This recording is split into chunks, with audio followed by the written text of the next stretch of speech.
같이 기도하고 시작하겠습니다. Chúng ta cùng cầu nguyện để bắt đầu ạ.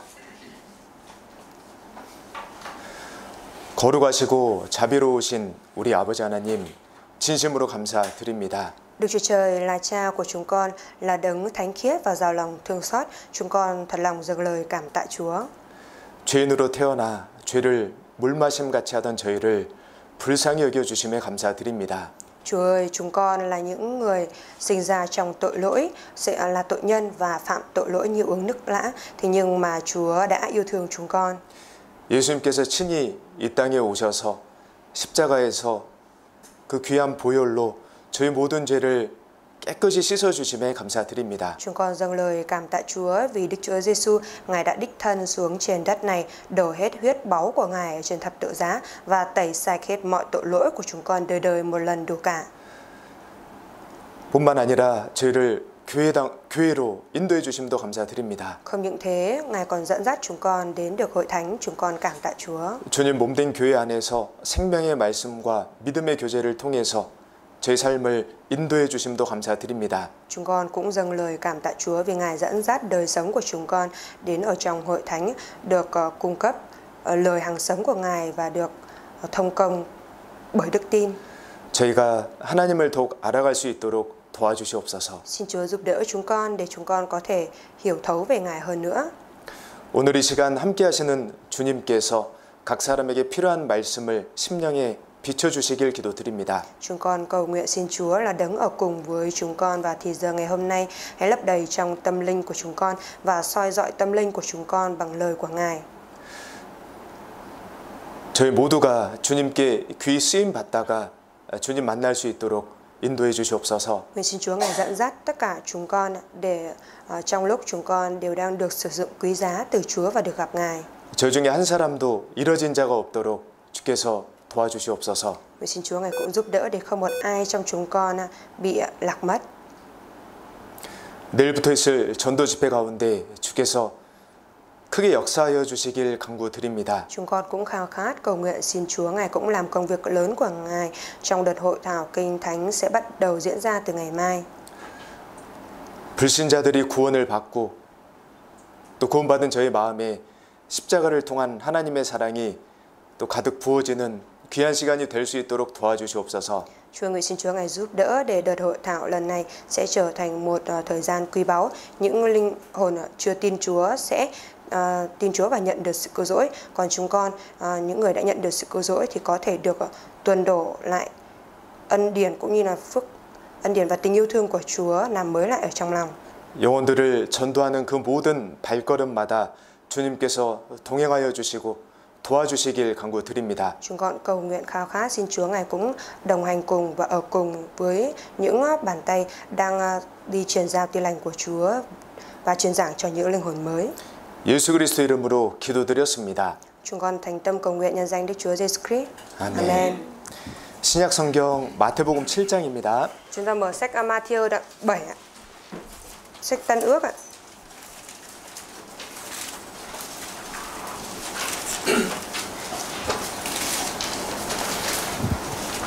신약 성경 마태복음 7장 Sách Kinh Thánh Tân Ước ạ, Ma-thi-ơ đoạn 7 ạ.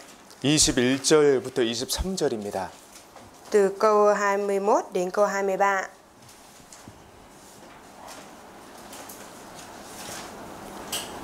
제가 읽겠습니다. Thầy sẽ đọc cho ạ. 나더러 주여 주여 하는 자마다 천국에 다 들어갈 것이 아니요 다만 하늘에 계신 내 아버지의 뜻대로 행하는 자라야 들어가리라. Không phải bất cứ ai nói với ta lạy Chúa đều được vào vương quốc thiên đàng đâu, nhưng chỉ người nào làm theo ý muốn của cha ta ở trên trời mà thôi. 그날에 많은 사람이 나더러 이르되 주여 주여 우리가 주의 이름으로 선지자 노릇하며 주의 이름으로 귀신을 쫓아내며 주의 이름으로 많은 권능을 행치 아니하였나이까 하리니. Và ngày ấy, nhiều người sẽ thưa với ta, lạy Chúa, chúng con đã chẳng từng nhân danh Chúa nói tiên tri, nhân danh Chúa đuổi quỷ, nhân danh Chúa thực hiện. 저에게 밝히 말하되 내가 너희를 도무지 알지 못하니 불법을 행하는 자들아 내게서 떠나가라 하리라. Khi ấy ta sẽ phán rõ ràng với họ rằng Hỡi những kẻ làm ác, hãy lui ra khỏi ta, ta chẳng hề biết các ngươi bao giờ. 21절 우리 함께 읽겠습니다. 네, 21절. Câu 21 ạ, chúng ta cùng đọc lại với nhau nhé. 나더러 주여 주여 하는 자마다 천국에 다 들어갈 것이 아니요 다만 하늘에 계신 내 아버지의 뜻대로 행하는 자라야 들어가리라. 이 말씀은 예수님 말씀입니다. Lời kinh thánh này chính là lời mà Đức Chúa Giêsu đã nói ạ. 앞으로 이 일이 있을 겁니다. Đây là việc sẽ xảy ra sau này ạ. 여기 22절에요. 그날에 한 날입니다. Ngày ấy 그 후에는 심판이 있으리니. theo như đã định cho loài người phải chết một lần rồi chịu phán xét ạ. 그 심판 날에 이런 일이 있을 거라고 하는 거예요. Chúa nói rằng vào ngày phán xét đó sẽ xảy ra chuyện này ạ. 그날에 많은 사람입니다. 많은 사람. Vào ngày ấy nhiều người, ở đây có nói là nhiều người ạ. 많은 사람이 나더러 예수님께 이렇게 말을 한다는 겁니다. Nhiều người nói rằng ạ, nói với Đức Chúa Giêsu như thế này ạ. 주여, 주여. Lạy Chúa, lạy Chúa ạ. 예수님께 주라고 부르는 사람들은 분명히 하나님을 믿는 사람들이에요. Những người mà kêu Đức Chúa Giêsu là lạy Chúa như vậy thì rõ ràng họ là những người tin vào Đức Chúa Trời. 예수님을 믿는 사람들입니다. Họ là những người tin vào Đức Chúa Giêsu ạ. 그 사람들이 이렇게 말을 하는 겁니다. Và họ thì nói như thế này ạ. 우리가 주의 이름으로 선지자 노릇했습니다. Chúng con đã nhân danh Chúa nói tiên tri. 하나님 말씀을 전했다라는 거예요. Lời đó có nghĩa là họ đã truyền giao lời của Đức Chúa Trời ạ. 우리 시대 목사일 수도 있고, Và thời đại của chúng ta thì có thể đó là mục sư, 전도사일 수도 있고요. hoặc là có thể là nhà truyền đạo, 여전도자일 수도 있습니다. hoặc có thể là nữ truyền đạo ạ.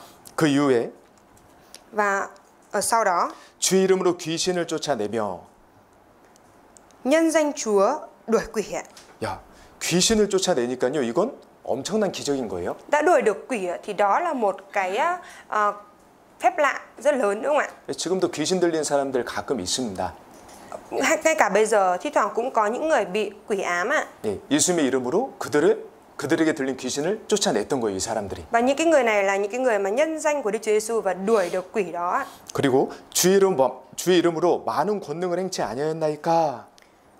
Chẳng phải chúng con đã nhân danh Chúa thực hiện nhiều phép lạ đó sao? 그냥 권능이 아닙니다. 많은 권능입니다. Không phải là chỉ phép lạ không ạ, mà là nhiều phép lạ. 아니, 주의 이름으로 이 정도까지 했으면요. 예수님이 잘했다라고 하실 것 같은데요. Nếu như mà đã nhân danh Chúa và làm được nhiều những cái việc đến mức như thế này rồi thì phải được Chúa khen là đã làm tốt mới đúng đúng không ạ? 23절에 Nhưng mà câu 23 그때에 내가 저에게 밝히 말하되 내가 너희를 도무지 알지 못하니 불법을 행하는 자들아 내게서 떠나가라. Khi ấy ta sẽ phán rõ ràng với họ rằng hỡi những kẻ làm ác, hãy lui ra khỏi ta, ta chẳng hề biết các ngươi bao giờ. 예수님께서는 그들을 모른다고 하셨습니다. Đức Chúa Giêsu phán rằng Ngài chẳng biết họ ạ. 그들은 큰 착각을 했던 것이죠. Điều đó có nghĩa là họ đã có một cái sự lầm tưởng rất lớn ạ. 내가 선지자 노릇했으니까 말씀을 전했으니까 천국에 갈 거야. Bởi vì tôi đã nói tiên tri, tức là tôi đã truyền giao lời của Chúa rồi nên là hiển nhiên tôi sẽ lên được thiên đàng. 내가 귀신을 쫓아내는 이적을 행했으니까 천국에 갈 거야. Và bởi vì tôi đã làm cái phép lạ là đuổi được quỷ nên là tôi sẽ được lên thiên đàng. 내가 교회도 다니고 Tôi cũng đi hội thánh, 봉사도 하고 tôi cũng phục vụ, 11조도 하고 tôi cũng dâng hiến 1/10. 그러니까 천국에 가겠지. Nên là chắc chắn là tôi sẽ được vào thiên đàng. 그런 오해를 했던 거예요. Tức là họ là những người đã lầm tưởng như thế vậy. 그런데 이런 사람들이 많을 거라고 하셨습니다. Nhưng mà ở trong này thì có nói là nhiều người. 22절에요. Ở trong câu 22 ấy, 그날에 많은 사람이 나더리로되 많은 사람입니다. vào ngày ấy nhiều người ạ. 그러니까 교회 안 다니는 사람들은 뭐 말할 것도 없고요. Nói đến rồi. 교회를 다닌다고 하나님을 믿는다고 하는 사람들 중에서도 Nhưng mà ngay cả trong những cái người mà đi hội thánh, những người nói rằng tin vào Chúa như vậy, 지옥 갈 사람들이 많다라고 하는 겁니다. thì có nhiều người đi xuống địa ngục. Chúa nói như vậy đấy. 그러니까 여기 있는 사람들은요, 자기가 죽을 때까지 천국에 갈 것이라고 착각을 했어요. Những cái người suy ở đây đó là những người mà đến tận lúc chết họ vẫn nhầm lẫn lầm tưởng rằng mình sẽ được vào thiên đàng. 얼마나 억울하겠습니까? Vậy thì họ cảm thấy oan ức biết bao ạ. 예수님은 말씀하십니다. Đức Chúa Giêsu phán rằng 21절에요. câu 21 ạ. 뒷부분에 다만 하늘에 계신 내 아버지의 뜻대로 행하는 자라야 들어가리라. Thì cuối câu 21 ạ. Nhưng chỉ người nào làm theo ý muốn của cha ta ở trên trời mà thôi ạ. 그러면 아버지의 뜻이 무엇일까요? Nếu vậy thì ý muốn của cha là gì ạ? 요한복음 6장을 Chúng ta 찾겠습니다. mở sách Giăng đoạn 6 ạ. 요한복음 6장 Sách Giăng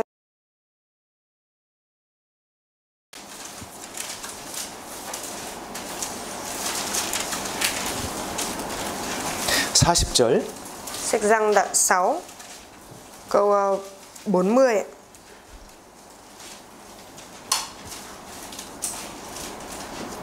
같이 읽겠습니다. Câu 40 chúng ta cùng đọc với nhau ạ. Vì đây 내 là ý 아버지의 muốn 뜻은 của Cha 아들을 ta, 보고 tất cả 믿는 những ai 자마다 thấy con và 영생을 tin con 얻는 thì được 이것이니 sự sống đời 마지막 đời. 날에 Ta sẽ 내가 làm cho 이를 người 다시 ấy sống lại 살리리라 trong ngày cuối 하시니라. cùng. 예, 우리 하나님 아버지의 뜻은요. Ý muốn của Cha là gì ạ? 예수님을 통해서 예수님을 보고 믿는 자마다 영생을 얻는 것입니다. Đó là tất cả những ai thấy Đức Chúa Giêsu rồi tin vào Đức Chúa Giêsu thì được sự sống đời đời ạ. 영원한 생명을 얻는 것이죠. Tức là đó nhận được sự sống đời đời, đúng không ạ? 하나님처럼 완전하고 완벽한 상태에서 영원히 사는 거예요. Đó là việc sẽ được sống ở trên thiên đàng đời đời với cái trạng thái hoàn hảo và toàn bích giống như Đức Chúa Giêsu ạ. 그러니까 아까 마태복음 7장에 예수님께 나 주여 주여 했던 사람들은요. 이 영생을 얻지 못했던 거예요. Thế lúc nãy ở trong sách Matthew đoạn 7 đó thì những cái người kêu lạy Chúa như vậy nhưng mà họ chưa nhận được sự sống đời đời ạ. 거듭나지 못했던 겁니다. Họ chưa được sinh lại. 구원을 받지 못했던 거예요. Họ đã chưa nhận được sự cứu rỗi ạ. 여러분, 이 거듭남의 문제는 너무나 중요합니다. Thưa mọi người, cái vấn đề về đã được sinh lại hay chưa là một cái vấn đề rất quan trọng ạ. 왜냐하면 교회 다녔던 많은 사람들이 내가 천국 갈 것이라고 착각을 했거든요. Bởi vì nhiều người đi hội thánh lầm tưởng rằng mình đi hội thánh nên mình được lên thiên đàng. 아닌 경우가 너무 많을 거라는 예수님의 걱정의 말씀인 거예요. Và Đức Chúa Giêsu đã phán cái lời này, đó là lời lo lắng của Ngài. Mặc dù có nhiều người tin Chúa nhưng mà lại có nhiều người chưa được sinh lại. 그래서 오늘은요, 이 거듭남에 대해서, 구원에 대해서 다시 한번 좀 말씀드리겠습니다. Vậy nên ngày hôm nay thì thầy sẽ chia sẻ lại về sự sinh lại và sự cứu rỗi ạ. 먼저 구원이 아닌 것들에 대해서 말씀드릴게요. Trước tiên là thầy sẽ chia sẻ trước về những cái người mà không phải là sự cứu rỗi ạ, những cái gì mà không phải là sự cứu rỗi ạ. 내가 기적을 경험하고 체험했다고 해서 구원이 아닙니다. Không phải là bởi vì tôi đã trải nghiệm được kỳ tích nên là đó là sự cứu rỗi đâu ạ. 내가 기적을 베풀었다 그래서요, 그게 구원받은 건 아닙니다. Rồi cũng không phải là bởi vì tôi làm được cái phép lạ đó mà tôi nhận được sự cứu rỗi đó không phải là sự cứu rỗi ạ. 여기 앞에 화면 보시겠습니다. Chúng ta nhìn lên trên màn hình ạ. 악한 자의 임함은 사단의 역사를 따라 모든 능력과 표적과 거짓 기적과 Nhờ tác động của Satan, kẻ gian ác sẽ đến với tất cả quyền năng cũng như những phép màu, dấu lạ, giả dối. 여기 악한 자는 적그리스도입니다. 나중에 이제 등장할 사람이에요. 세계 대통령. Kẻ gian ác ở đây đó là kẻ chống đấng Christ, là tổng thống thế giới sau này ấy. 예, 그런데 그가 어떻게 임하냐면요. 사단의 역사를 따라서 기적으로 등장합니다. Và người đó sẽ làm gì ạ? Là sẽ nhờ cái sự tác động của Satan và làm nhiều những cái phép lạ. 예수님을 소개해 줬던 사람이 세례 요한입니다. Người mà đã giới thiệu về Đức Chúa Giêsu đó chính là Giăng Báp-tít ạ. 이 적그리스도를 소개해 주는 앞에서 선동하는 사람이 거짓 선지자인데요. Và người kích động mọi người. Đứng ở trên và giới thiệu về kẻ chống đấng Christ này, đó chính là nhà tiên tri giả. 그가 7년 환란 때에 하늘에서 불이 내려오게 한다고 했습니다. Trong sách Kinh Thánh thì có nói rằng trong 7 năm hoạn nạn đó, kẻ đó sẽ có thể khiến cho lửa từ trời giáng xuống ạ. 마귀의 역사예요. Đấy là công việc của ma quỷ ạ. 욥기 1장을 기억하실 겁니다. Chắc là chúng ta cũng nhớ đến ở trong sách Gióp đoạn 1 ạ. 마귀가 하나님의 허락을 받아서 이제 욥을 시험을 하는데요. Ma quỷ thì được Đức Chúa Trời cho phép và bắt đầu đi thử thách Gióp ạ. 하늘에서 불이 내려와서 욥의 양 7천 마리가 한 번에 타 죽습니다. Ma quỷ đã khiến cho lửa từ trời giáng xuống và trong một lần đã thiêu rụi bao nhiêu con ở đây? 7천 마리. 7.000 con gia súc của Gióp ạ. 예, 마귀도 기적을 행할 수 있어요. Tức là ma quỷ cũng có thể làm được phép lạ. 그리고 혹시 내가 기적을 체험했다면 Và nếu như mình có trải nghiệm được kỳ tích ạ, 예, 그건 하나님을 알 수 있는 기회를 주신 겁니다. thì đấy chỉ là một cái cơ hội Đức Chúa Trời ban cho để chúng ta có thể biết về Ngài thôi ạ. 그 자체가 구원받았다라는 증거는 아니에요. Chứ không phải cái trải nghiệm đó chính là cái bằng chứng cho thấy rằng mình đã nhận được sự cứu rỗi đâu ạ. 이스라엘은 하나님의 증인입니다. Israel là nhân chứng của Đức Chúa Trời. 이스라엘 역사는 처음부터 끝까지 기적의 역사예요. Lịch sử của Israel từ đầu đến cuối đều là phép lạ, đều là kỳ tích ạ, đúng không ạ? 근데 그 이스라엘을 통해서는 하나님을 아는 거예요. 이스라엘이 하나님의 증인이잖아요. Nhưng mà thông qua lịch sử của Israel đó thì chúng ta biết được Đức Chúa Trời. Bởi vì Israel chính là nhân chứng của Đức Chúa Trời. 내가 혹 병고침의 기적을 받았다면 nếu như mình đã được trải nghiệm được cái phép lạ là mình được chữa khỏi bệnh ạ. 그건 하나님을 바르게 믿고 구원받을 수 있도록 하나님께서 은혜를 베풀어 주신 거예요. Thì đấy là Đức Chúa Trời đang ban cho mình cái ân điển để mình có thể tin vào Đức Chúa Trời và hiểu biết về Ngài một cách đúng đắn ạ. 예. 그리고 두 번째, 내가 교회 다닌다 그래서 구원받은 건 아닙니다. Rồi điều tiếp theo nữa, không phải là bởi vì mình đi hội thánh mà mình nhận được sự cứu rỗi đâu nha. 물론 구원받은 분들은 교회에 옵니다. Hiển nhiên thì những ai đã nhận được sự cứu rỗi thì đến hội thánh ạ. 그렇지만 교회 온다 그래서 내가 구원받았다라고 할 수는 없는 거예요. Nhưng mà không thể nào nói rằng bởi vì tôi đến hội thánh mà tôi đã nhận được sự cứu rỗi đâu ạ. 유다서 1장, Chúng ta mở sách Jude, 신약 성경 유다서 1장입니다. sách Kinh Thánh Tân Ước ở gần cuối sách ạ. Jude, 예.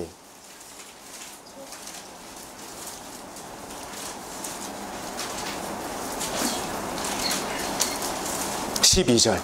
Jude là 1 câu 12 ạ.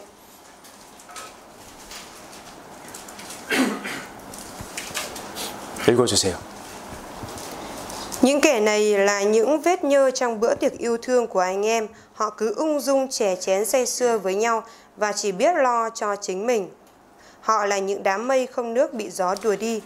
Họ là những cây không quả vào cuối thu, chết 2 lần bị nhổ bật rễ. 예, 여기 12절에 저희라고 하는 사람들은 구원받지 못한 사람들이에요. Những kẻ này ở trong đoạn 12 này, trong câu 12 này, đó là những người chưa nhận được sự cứu rỗi ạ. 자, 그런데 여기 저희는 그리고 너희 애찬의 암초요. Những kẻ này, và đằng sau có nói là bữa tiệc yêu thương của anh em ạ. 애찬, 사랑의 잔치. 예, 교제는 사랑의 잔치입니다. Bữa tiệc yêu thương của anh em, tức là cái sự thông công của chúng ta chính là bữa tiệc yêu thương ạ. 주님 몸된 교회 안에 이 교제 안에는 사랑이 있습니다. Ở trong cái sự thông công trong Chúa này thì có tình yêu thương ạ. 근데 구원받지 못한 사람들은요, 그 사랑의 잔치에 암초라고 하는 거예요. Nhưng mà trong Kinh Thánh có nói cho những người mà chưa nhận được sự cứu rỗi thì là những vết nhơ ở trong bữa tiệc yêu thương đó ạ. 암초.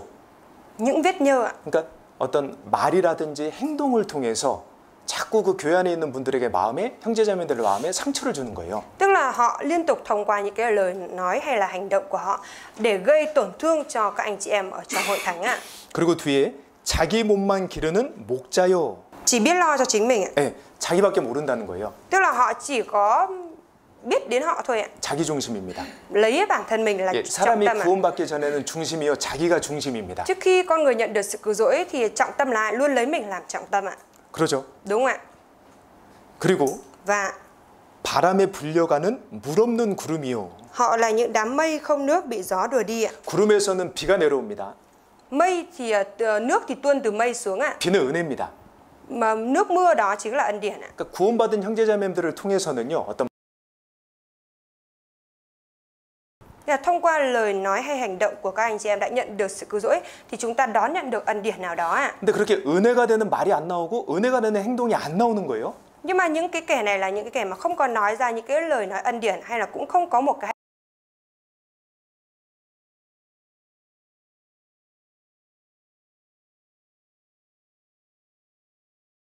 không của những người chưa nhận được sự cứu rỗi vẫn ở trong hội thánh thì không kết ra trái được ạ. 의의 열매라든지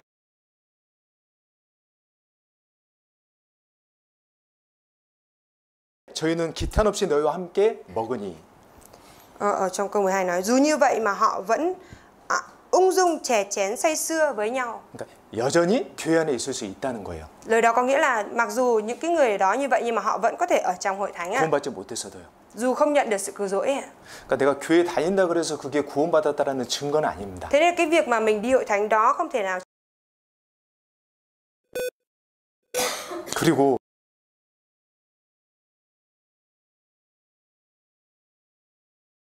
rồi cầu nguyện vào sáng sớm hay dâng 1/10 thì đó là bằng chứng cho thấy rằng mình đã nhận được sự cứu rỗi đâu ạ. 누가복음 18장에 보면 바리새인이 성전에 가서 기도를 했습니다. Ở trong sách Luca đoạn 18 thì người Pha-ri-si đã lên trên đền. Một tuần con ăn kiêng 드리고 있습니다. và con nộp 1/10 về. 천국 갈 사람이라고 하지 않으셨어요. Nhưng Đức Chúa Giêsu đã không có nói rằng người Pha-ri-si đó là người được xưng công chính ạ. 그리고 Không phải là người được lên thiên đàng ạ. 또 내가 말씀을 잘 안다 그래서 그게 구원받은 증거는 아니에요. Rồi cũng không phải là cái việc là mình biết rõ lời của Chúa là bằng chứng cho thấy rằng mình được lên thiên đàng đâu ạ. 여기 사도행전 13장 27절인데요. Đây là trong sách Công vụ các sứ đồ đoạn 13 câu 27 ạ. 읽어주세요. Vì dân chúng và các vị lãnh đạo của họ ở Jerusalem không nhận biết Đức Chúa Giêsu, cũng không hiểu các lời tiên tri mà người ta thường đọc mỗi ngày Sa-bát. Những lời tiên tri ấy được ứng nghiệm. 예, 매 안식일마다 일주일에 한 번씩 늘 읽는데 이해하지 못하고 읽는다라는 거예요. Thường đọc mỗi ngày thường đọc mỗi ngày Sa-bát như vậy nhưng mà không hiểu ạ. 이럴 수 있을까요? Liệu có thể như vậy không ạ? 이런 모순적인 일이 있을까요? Có thể nào mà xảy ra cái chuyện mâu thuẫn như vậy được không ạ? 있습니다. Có đấy ạ. 성경은 성령님의 도우심으로 깨달아가는 거예요. Sách Kinh Thánh là mình sẽ nhận biết được nhờ sự giúp đỡ của Đức Thánh Linh. 성경은 성령의 감동하심으로 기록된 하나님의 책입니다. Bởi vì sách Kinh Thánh là cuốn sách đã được ghi chép bởi sự cảm thúc của Đức Thánh Linh. 그러니까 하나님께서 도와주시고 이렇게 깨닫게 해주셔야 우리가 깨달을 수 있는 Thế 거예요. nên Đức Chúa Trời phải giúp đỡ và giúp cho chúng ta nhận biết ra thì chúng ta mới có thể nhận biết ra lời của Chúa. 우리가 성경을 공부해야 합니다. Chúng ta phải học sách Kinh Thánh ạ. 근데 성경은요 공부해서 이거 익힐 수 있는 책이 절대 아니에요. Nhưng mà sách Kinh Thánh tuyệt đối không phải là cuốn sách mà cứ chỉ cần học là có thể am hiểu được hết đâu ạ. 그러니까 내가 어느 정도 성경 지식이 있다 그래서 그게 구원받은 증거는 아닙니다. Thế nên là không phải là cứ nói rằng là tôi có biết một chút kiến thức về sách Kinh Thánh thì đó là bằng chứng cho mình đã nhận được sự cứu rỗi đâu ạ. 또 영접 기도를 했다 그래서 내가 구원받은 건 아니에요. Rồi cũng không phải là nhờ việc mình đã cầu nguyện tiếp nhận Đức Chúa Giêsu thì đó là nhận được sự cứu rỗi đâu ạ. 영접 기도는 이런 거예요. Cầu nguyện tiếp nhận là gì ạ? 자, 이렇게 이제 설명을 해줍니다. 전도자가 앞에서. Tức là người truyền đạo sẽ ở bên trên này và giải thích cho như thế này. 하나님이 살아 계십니다. Đức Chúa Trời có tồn tại. 그런데 여러분은 죄인입니다. Nhưng mọi người là tội nhân. 그럼에도 불구하고 하나님께서는 여러분들을 위해 예수 그리스도를 보내주셨습니다. Mặc dù như vậy, Đức Chúa Trời vẫn vì mọi người mà sai Đức Chúa Giêsu đến đây. 그리고 그 예수님께서 십자가에서 여러분들을 위해 모든 피를 다 흘리셨습니다. Và Đức Chúa Giêsu đó đã vì mọi người mà đổ hết huyết của Ngài ra rồi. 자, 이걸 믿으십시오. Vậy, mọi người hãy tin vào điều này đi ạ. 자, 나오셔서 이제 기도하세요. Và mọi người hãy lên đây và chúng ta cùng cầu nguyện. 저는 이 시간 그 예수님을 영접합니다. Và vào thời gian này con xin tiếp nhận Chúa. 네, 이게 영접 기도예요. Đấy là việc cầu nguyện tiếp nhận ạ. 많은 교회들이 이걸 하고 있습니다. Có nhiều hội thánh đang thực hiện cái việc này ạ. 정말 이렇게 해서 구원받을 수 있을까요? Nhưng mà có phải là thực sự làm cái nghi thức như thế vậy mà nhận được sự cứu rỗi hay không ạ? 정말 그 가능성이 희박합니다. 가능성이 적어요. Cái khả năng đó thì rất là cái xác suất khả năng đó xảy ra rất là ít ạ. 영접 기도의 문제점은 두 가지입니다. Có hai vấn đề của việc cầu nguyện tiếp nhận ở đây ạ. 첫 번째는요. Thứ nhất là gì ạ? 하나님의 살아계심에 대한 충분한 증거를 전하지 않았어요. Đó là họ không có truyền giao đầy đủ về những cái bằng chứng cho thấy rằng Đức Chúa Trời có thật ạ. 먼저는요. 하나님 살아계신 게 확실히 믿어져야 구원을 받을 수 있는 Trước 거예요. tiên là con người ta phải tin chắc chắn rằng là Đức Chúa Trời có thật, rồi sau đó thì người ta mới có thể nhận được sự cứu rỗi ạ. 하나님께 나아가는 자는 반드시 그가 계신 것을 믿어야 합니다. Nhưng ai đến với Đức Chúa Trời thì nhất định phải tin rằng Ngài hằng hữu ạ. 자, 사도 바울 보시죠. Chúng ta hãy nhìn vào sứ đồ Phaolô mà xem ạ. 자, 사도 바울이 전도할 때 이렇게 전도했습니다. Khi truyền giảng thì sứ đồ Phaolô đã truyền giảng như thế này ạ. 읽어주세요. Từ sáng đến chiều, ông cứ làm chứng và giải nghĩa cho họ về vương quốc Đức Chúa Trời, lấy luật pháp Môi-se và các lời tiên tri mà cố gắng thuyết phục họ về Đức Chúa Giêsu. 사도 바울은 신약 성경 14권을 기록하신 분입니다. Sứ đồ Phaolô là một người đã ghi chép 14 sách trong sách Kinh Thánh Tân Ước ạ. 이분은 하나님의 은혜의 복음을 증거하는 일을 위해서는요. 자기 생명을 조금도 귀한 것으로 여기지 않으신 분이에요. Sứ đồ Phaolô là một người đã không tiếc mạng sống của mình vì công việc truyền giao tin lành ạ. 그리고 가말리의 학파에서 성경을 배웠기 때문에 성경에 굉장히 능하신 분입니다. Và bởi vì sứ đồ Phaolô là một người được học ở dưới thầy Gamaliel ạ. Nên là ông có một cái kiến thức rất là sâu rộng về Kinh Thánh ạ. 근데 그분이 전도를 어떻게 하셨냐면요. Nhưng mà Phaolô đã truyền giảng như thế nào ạ? 말씀을 언제부터 언제까지 강론하셨다고요? Ông đã truyền giao lời của Chúa từ khi nào đến khi nào ạ? 네.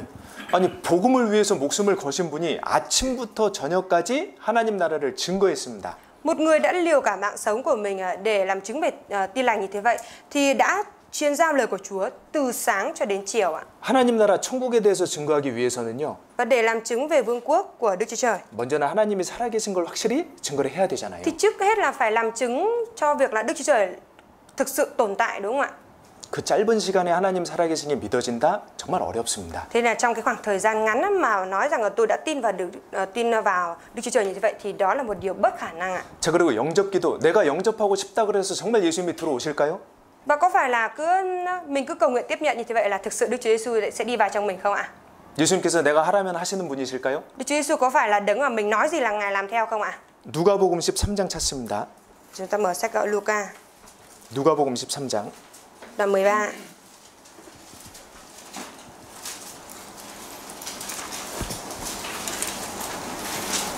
(24절) Luca đoạn 13 câu 24.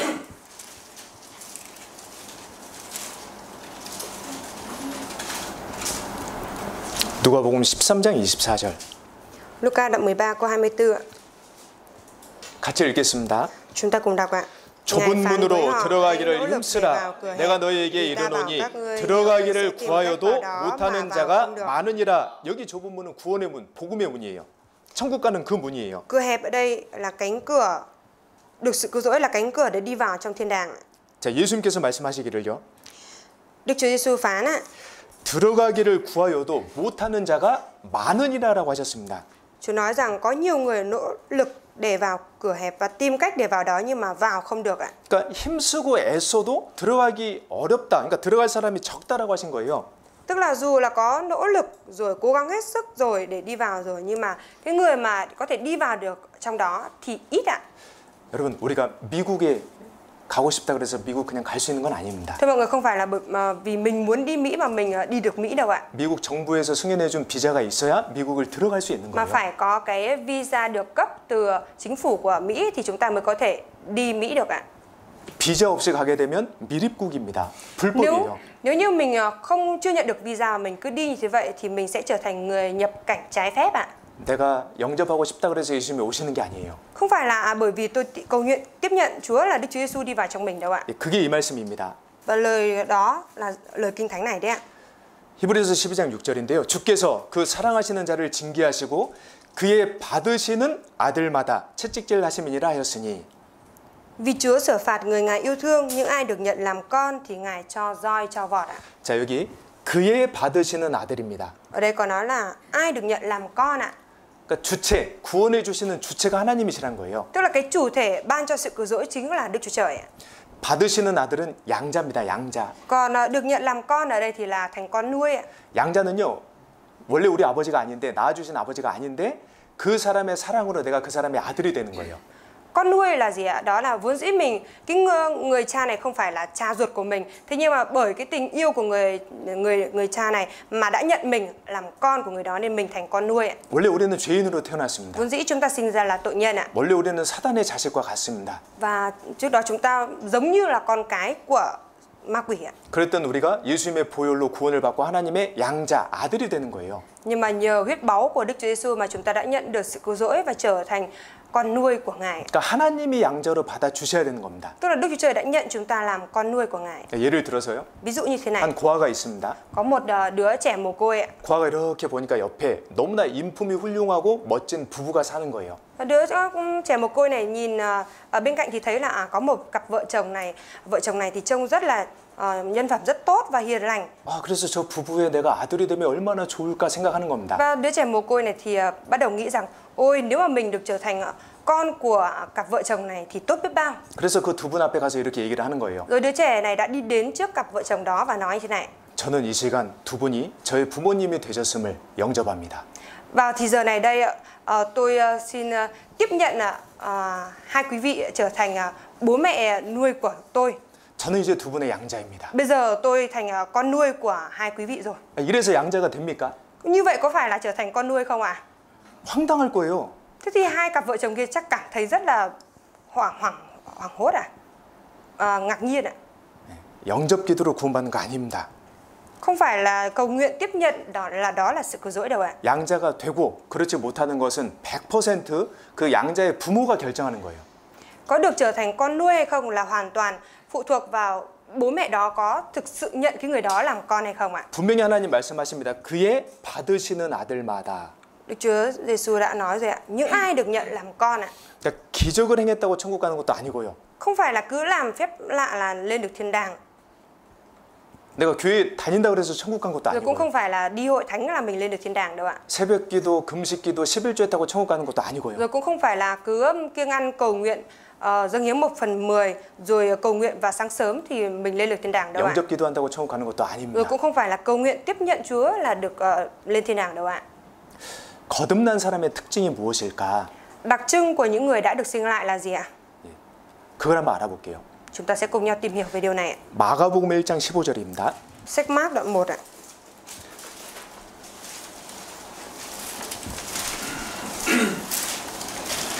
마가복음 1장 15절. Sách Mác đoạn 1 câu 15 ạ.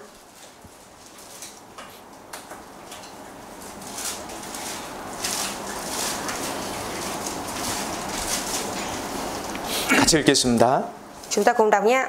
가라사대 때가 찼고 하나님 나라가 가까웠으니 회개하고 복음을 믿으라 하시더라. 예, 복음을 믿으라. 복음의 내용은 너무나 쉽습니다.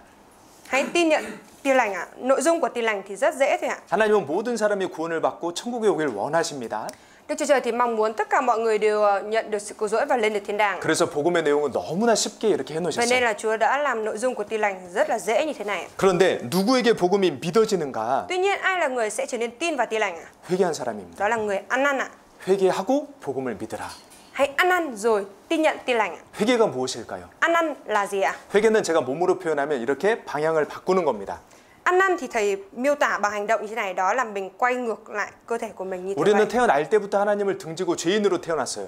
Lúc mà chúng ta sinh ra thì chúng ta đã sinh ra là tội nhân, quay lưng lại với Đức Chúa Trời ạ. 그대로 쭉 가면 죽음 건너서 심판받고 지옥 가는 거예요. Và nếu như mình cứ bước đi trên con đường đấy thì khi chết đi là mình sẽ đi xuống địa ngục ạ. 그러다 내가 어느 날 성경을 배웠습니다. Nhưng mà đến một ngày nào đó thì mình đã được học sách Kinh Thánh ạ. 성경을 제대로 배우면 하나님 살아계시는 것을 알 수 있습니다.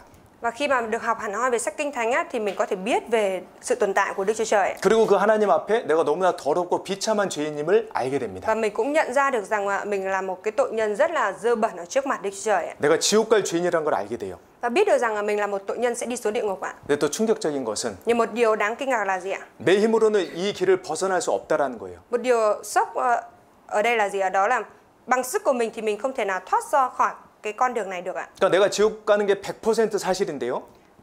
Việc mình sẽ đi xuống địa ngục đó là sự thật 100%. 내 힘으로 할 수 있는 게 아무것도 없으니까요. Và bởi vì bằng sức của mình thì sẽ không thể làm được gì hết ạ. 하나님께로 그때 마음을 처음으로 돌리는 거예요. Thì lúc đó thì mình lần đầu tiên mình đã hướng lòng của mình lại quay trở về với Đức Chúa Trời. 하나님, 저 도와주세요. Đức Chúa Trời ơi, xin hãy giúp đỡ con. 저는 죄인입니다. Con là một tội nhân. 저를 불쌍히 여겨 Xin hãy 주시옵소서. thương xót con. 그런데 놀라운 사실은요. Và một cái sự thật đáng kinh ngạc là gì ạ? 그렇게 비참하고 더러운 죄인인 나를 위해서 거룩하신 예수님께서 이 땅에 오셨다는 겁니다. Vì một tội nhân bi thảm và dơ bẩn như mình như vậy mà Đức Chúa Giêsu đấng cực kỳ thánh khiết đó đã đến trên đất này ạ. 나 같은 죄인을 위해서 그 거룩하신 예수님께서 스스로 목숨을 버리셨다라는 그 말입니다. Và lời đó chính là Đức Chúa Giêsu cực kỳ thánh khiết đó lại đã bỏ đi mạng sống của Ngài vì một tội nhân dơ bẩn như mình ạ. 그래서 십자가에서 모든 피를 다 흘려 주셔서 이미 내 죄를 깨끗하게 다 사해 주셨다는 그 복음이 정말 놀라운 거예요. Và việc mà Ngài đã đổ hết huyết của Ngài ở trên thập tự giá và tẩy sạch hết mọi tội lỗi của mình, cái nội dung tin lành đó là một cái điều rất là đáng kinh ngạc. 그러니까 그 사실을 깨닫게 되면 감사할 수밖에 없습니다. Khi đã nhận biết ra sự thật đó thì chúng ta không thể không dâng lời cảm tạ được ạ. 나는 마땅히 지옥 가야 되는데 Đáng ra mình là một tội nhân phải đi xuống địa ngục ạ. 예수님께서 십자가에서 내 죄 때문에 그 고통과 수치와 멸시를 당했다라는 걸 믿게 되면 정말 감사할 수밖에 없는 거예요. Nhưng mà khi mà mình thực sự tin vào sự thật rằng Đức Chúa Giêsu đã thực sự vì mình mà chịu đóng đinh, đổ huyết, chịu bao sỉ nhục, đau đớn thống khổ đó trên thập tự giá vì mình như thế vậy thì mình không thể không dâng lời cảm tạ được ạ. 그래서 구원받은 사람들은 예수님을 사랑하게 됩니다. Vậy nên người đã nhận được sự cứu rỗi thì yêu mến Đức Chúa Giêsu ạ. 베드로전서 1장 Chúng ta mở sách Phi-rơ nhất đoạn 1 ạ.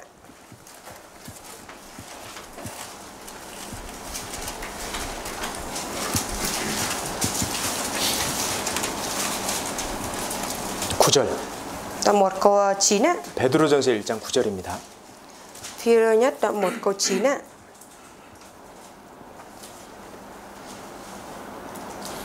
같이 읽겠습니다. Chúng ta cùng đọc nhé. 믿음의 결국 곧 영혼의 구원을 받음이라. 믿음의 결국 진짜 믿는다라는 게 뭐냐? 정말 진짜 믿음이 무엇이냐? 예, 영혼 구원을 받은 거예요. Thành quả của đức tin là gì ạ? Đức tin thực sự là gì ạ? Đó là sự cứu rỗi linh hồn ạ. 영혼 구원을 받은 사람의 특징이 8절입니다.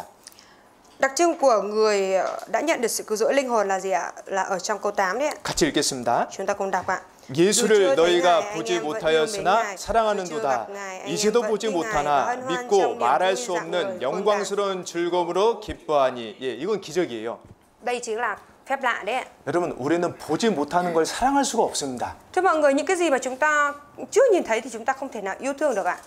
내가 좋아하는 것, 내가 사랑하는 것 보면요, 다 내가 봤던 거예요.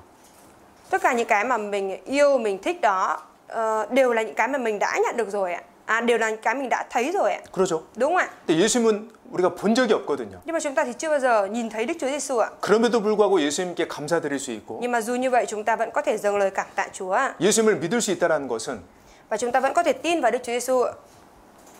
기적입니다. Thì đó là kỳ tích đấy ạ.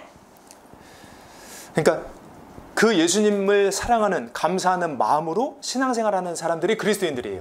Thì là những cơ đốc nhân chính là những người thực hiện đời sống đức tin với tấm lòng cảm tạ và yêu thương Chúa ạ. 그리스도인들이 교제에 나오는 것은 시간이 많아서가 아닙니다. Cơ đốc nhân đến thông công không phải là bởi vì có nhiều thời gian nên là đến thông công đâu ạ. 그리스도인들이 봉사하는 것은 힘이 남아서가 아니에요. Và việc cơ đốc nhân phục vụ không phải là bởi vì còn dư sức nên là phục vụ đâu ạ. 그리스도인들이 전도하는 것은요, 누가 시켜서 하는 게 아닙니다. Rồi việc mà cơ đốc nhân đi truyền giảng như vậy đó không phải là do ai đó sai khiến nên đi truyền giảng đâu ạ. 예, 그 하나님의 은혜, 예수님의 은혜가 감사해서 다 하는 거예요. Mà tất cả đều thực hiện là bởi tấm lòng biết ơn cảm tạ Đức Chúa Trời ạ. 그렇지 않습니까? Chẳng phải vậy hay sao? 우리가 하나님께 받은 은혜가 얼마나 많습니까? Ân điển mà chúng ta đã nhận được từ Đức Chúa Trời là nhiều biết bao ạ. 여호와께서 내게 주신 모든 은혜를 무엇으로 보답할꼬? Tôi sẽ lấy gì để báo đáp Đức Giê-hô-va về các ơn lành mà Ngài đã làm cho tôi ạ? 정말 어떤 사람이요, 수십 년간 자신의 모든 삶을 예수님에 다 드렸다고 해보시죠. Giả sử như là có một người thực sự trong suốt mấy chục năm đã dâng hết mọi thứ của mình, mọi đời sống của mình lên cho Chúa vì Chúa. 그 사람이 나 이 정도면 충분해라고 할까요? Thì liệu rằng cái người đó có nói rằng tôi làm đến mức này là đủ rồi không ạ? 아닙니다. Không đâu ạ. 그는 여전히 말할 겁니다. Người đó sẽ vẫn cứ nói như thế này. 여호와께서 내게 주신 모든 은혜를 무엇으로 보답할꼬? Tôi sẽ lấy gì để báo đáp Đức Giê-hô-va về các ơn lành mà Ngài đã ban cho tôi? 왜요? Tại sao ạ? 진짜 너무나 큰 은혜를 받았거든요. Bởi vì thực sự đã nhận được ân điển rất lớn rồi ạ. 내가 마땅히 지옥에 가야 하는데 Đáng ra mình phải đi xuống địa ngục ạ. 예수님께서 나 대신 그 고통과 수치와 저주를 당하셨다고 하니 얼마나 감사합니까? Nhưng mà Đức Chúa Giêsu lại vì mình mà đã gánh chịu thay cái sự đau đớn, thống khổ, sỉ nhục và sự nguyền rủa đó thay cho mình rồi. Nên là cảm tạ biết bao nhiêu ạ.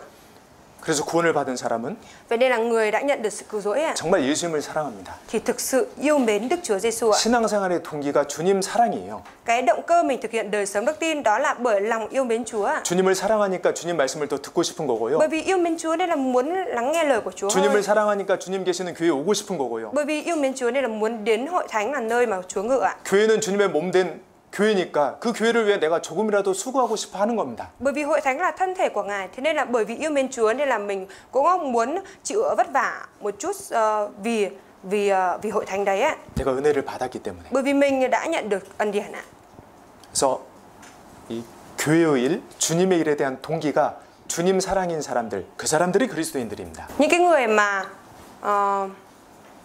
자, có cái động cơ làm việc của Chúa và làm việc của hội thánh á, là bởi vì yêu mến Chúa, và những người đó chính là cơ đốc nhân ạ. 네. 그리고 또 구원받은 사람들은요, 형제 자매를 사랑합니다. Và những người đã nhận được sự cứu rỗi thì yêu mến các anh chị em ạ. 요한일서 3장 Sách Giăng Nhất đoạn 3.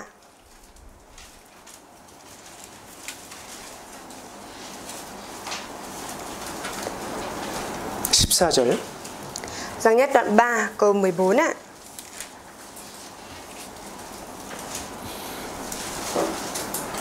요한일서 3장 14절 Giăng Nhất đoạn 3 câu 14 ạ. 같이 읽겠습니다. Chúng ta cùng đọc nhé. 우리가 형제를 사랑함으로 사망에서 옮겨 생명으로 들어간 줄을 알거니와 사랑치 아니하는 자는 사망에 거하느니라. 사망에서 옮겨 생명으로 들어갔다라는 것은 이제 영원한 사망, 불못에서 영원한 생명, 천국으로 들어갔다는 거예요. Đã vượt khỏi sự chết mà đến sự sống ở đây có nghĩa là mình đã được thoát khỏi, đã nhận được sự sống đời đời và đã được sự cứu rỗi và đi vào thiên đàng. 우리가 형제를 사랑함으로. Yêu thương anh em ạ. Vì chúng ta yêu thương anh em ạ. 여러분, 우리가 구원받기 전에는요, 세상 친구들이 그렇게 좋습니다. Thưa mọi người, trước khi nhận được sự cứu rỗi thì chúng ta rất là quý mến, thích những người bạn thế gian ạ. 나랑 마음이 맞는 사람들이 좋고, Những người mà hợp với mình thì mình cảm thấy rất là yêu mến họ, thích họ. 나를 좋아해 주는 사람이 좋고, Rồi những cái người nào mà yêu mến mình thì mình cũng thấy yêu mến họ. 또 내가 봐서 이렇게 호감 가는 사람들이 또 좋고. Rồi những ai mà có cái sự tò mò ho감. 좋은 마음. Những ai mà có cái tấm lòng đối tốt với mình thì mình cũng thấy thích họ. 그러니까 어쨌든 세상 사람들 만나면 친구들 만나면 그렇게 재미있을 수가 없어요. Nói chung là trước khi nhận được sự cứu rỗi thì khi mình gặp những cái người thế gian, những cái người hợp với mình như vậy thì mình cảm thấy rất là thích thú và thú vị ạ. 근데 구원을 받으면요. Nhưng mà khi đã nhận được sự cứu rỗi thì sao ạ? 불신자들과는 더 이상 마음이 통하지 않아요. Thì mình không còn thông hiểu tấm lòng với những người chưa tin nữa ạ. 그리스도인들은 하나님을 섬기는 사람들입니다. Những cơ đốc nhân là những người thờ phượng phục vụ Đức Chúa Trời ạ. 영원을 위해 살아가는 사람들입니다. Là những người sống vì những cái thứ đời đời ạ. 불신자들은 하나님 모릅니다. Những người bất tín, những người chưa tin thì họ không biết đến Đức Chúa Trời ạ. 불신자들은 이 땅에 소망을 두고 살아갑니다. Những người chưa tin thì họ sống đặt để niềm hy vọng của họ ở trên đời này ạ. 그러니까 통할 수가 없어요. Nên là không thể nào mà hiểu nhau được nữa ạ. 더 나아가서 Và tiến xa hơn nữa. 구원을 받으면 복음을 전하고자 하잖아요. Sau khi nhận được sự cứu rỗi thì mình muốn truyền giảng cho họ. 근데 복음에 대해서 하나님에 대해서 얘기하면 친구들이 좋아할까요, 싫어할까요? Nhưng mà khi mà mình nói về tin lành, nói về Đức Chúa Trời cho họ như vậy thì họ có thích hay không ạ? 싫어합니다. Họ ghét ạ. 근데 내가 알잖아요. Nhưng mà chúng ta thì biết ạ. 이 친구들 구원 못 받으면 진짜 지옥 가는데. Nếu như mà những người bạn này không nhận được sự cứu rỗi thì sẽ đi xuống địa ngục ạ. 그러니까 또 마음이 불편한 거예요. Nên là tấm lòng của mình thì không được thoải mái. 그러니까 신기하게요.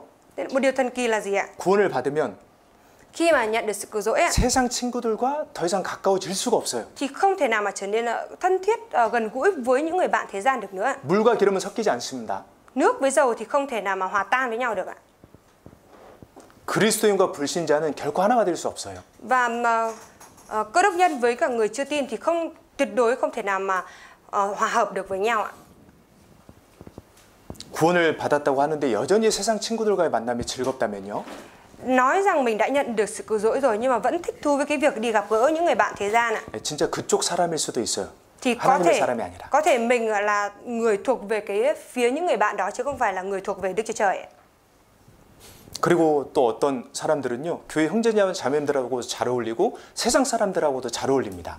Rồi có những ai đó thì cũng hòa hợp với các anh chị em trong hội thánh và cũng hòa hợp với những cái người thế gian ạ. 네, 카멜레온 같은 사람이죠. Là cái người mà giống như con tắc kè hoa ấy. 네, 레위기 11장에 카멜레온, 칠면서척, 7가지 얼굴을 가진 도마뱀 이런 사람들은 카멜레온 부정한 동물입니다. Thế là ở trong sách Lê Vi ký đoạn 11 thì có nói là những người mà có 7 mặt giống như con tắc kè hoa. Con tắc kè hoa là loài động vật không thanh sạch.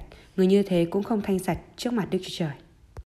세상 사람들을 노는데 너 너무 멋지다, 잘 논다, 재밌다라는 칭찬을 듣고 Tức là khi mà chơi với những người bạn thế gian thì người ta khen là bạn rất là 재밌다. rất là hài hước và thú vị. 교회 와서도 형제자매들하고 잘 어울린다면요. Rồi khi đến hội thánh thì cũng hòa hợp với các anh chị em ạ. 네, 그게 카멜레온입니다. Thì đấy chính là con tắc kè hoa đấy ạ. 물론 그리스도인들은 그리스도의 향기를 내기 때문에 사람들이 좋아할 수 있어요. Hiển nhiên có thể là vì cơ đốc nhân tỏa ra hương thơm của Đấng Christ nên được người ta yêu quý ạ. 일단 착하거든요, 그리스도인들. Bởi vì cơ đốc nhân thì trông hiền lành ạ.